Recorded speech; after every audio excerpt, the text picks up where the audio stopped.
Tribe, University Professor of Constitutional Law, Emeritus at Harvard Law School. He has won 35 cases in the United States Supreme Court. Professor Tribe, I hope you heard your eager students, Rachel and I, discussing the judge's opinion tonight at the beginning of the hour.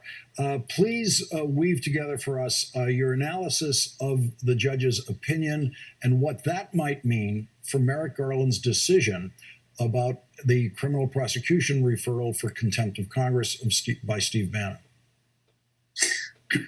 Glad to, Lawrence, and I did hear your conversation with Rachel as I was finishing reading the remarkably powerful opinion by Judge Chutkan. It's a 39-page opinion dissecting closely all of the arguments that are made by Donald Trump's lawyers, claiming that even though he is no longer the president, he has executive privilege to prevent the turning over of hundreds of government documents, presidential logs, information about what he knew and when he knew it, a familiar concept, that somehow he could prevent turning that over.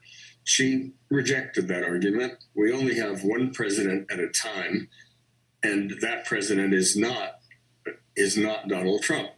The current president has to weigh the claims of executive privilege, which are designed to encourage confidential advice for the president, against the needs of the country, and in particular, in this case, the legitimate needs of Congress, to find out why the coup was attempted and why the insurrection occurred and what the role of the president and the president's high lieutenants was in doing all of that. Now, the only thing that I can imagine my former student, Merritt Garland, thinking as to why he hasn't acted already, and I really think he should have. He's smart enough. The case is clear. The statute says that when Congress refers someone who is in contempt of Congress, refers them to prosecution, the U.S. attorney should convene a grand jury.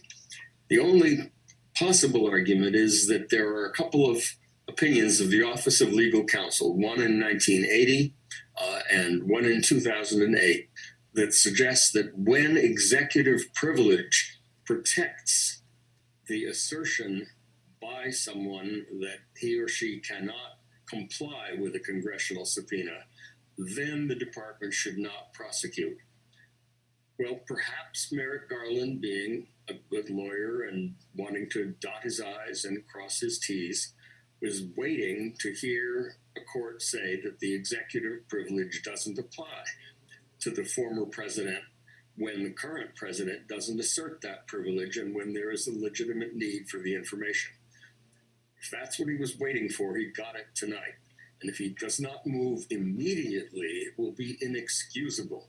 He will, in all effects and purposes, he will be obstructing Congress. He will be preventing the effectuation of a legitimate and crucial congressional investigation.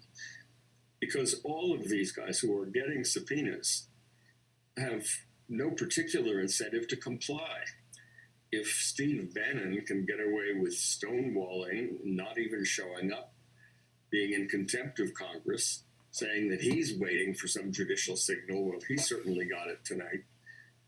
If nothing happens to the guy, so why should Clark, who's also been subpoenaed, why should Eastman, why should any of these people comply if there are no consequences? If it's just like a sort of a Dear John letter, show up, please. That's not what these subpoenas are. And when Congress returns a contempt citation and asks the Justice Department to perform its constitutional function, there is just no excuse for any further foot dragging.